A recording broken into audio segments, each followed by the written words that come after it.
傳過一個平淡哀傷的小故事，像夢幻又似一首詩，充滿着愛與痴。故事來述說小仙女，將她那深愛遺棄，激波中留下苦淚，點點變成珍珠。從前凡事每一次，我想起仙女故事，就在亂笑她不覺，心中愛是那麼痴。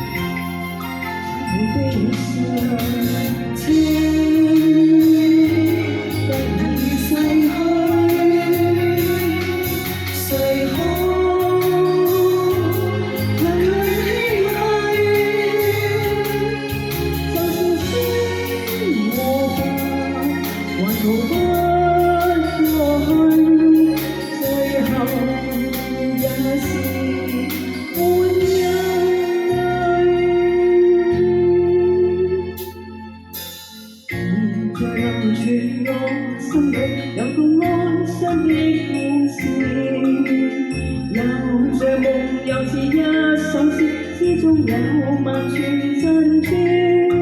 那愛念在滿情於心，滋滿了淚血，是你要我留下的淚，點點也是懷念。從前流傳過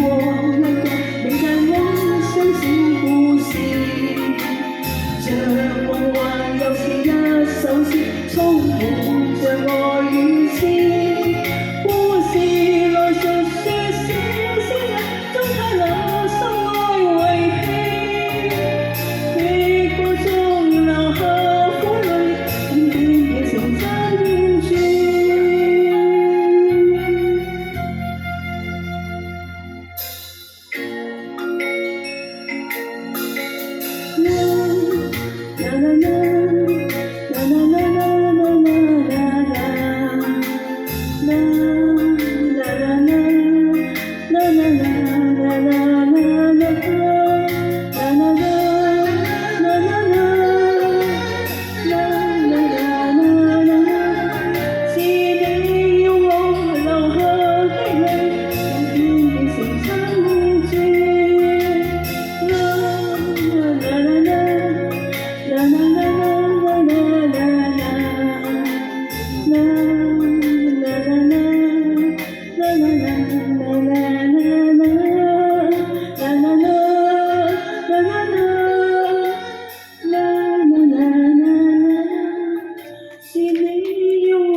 Thank you， 多謝 Landy， 跟住 Victor， 夜半輕私語。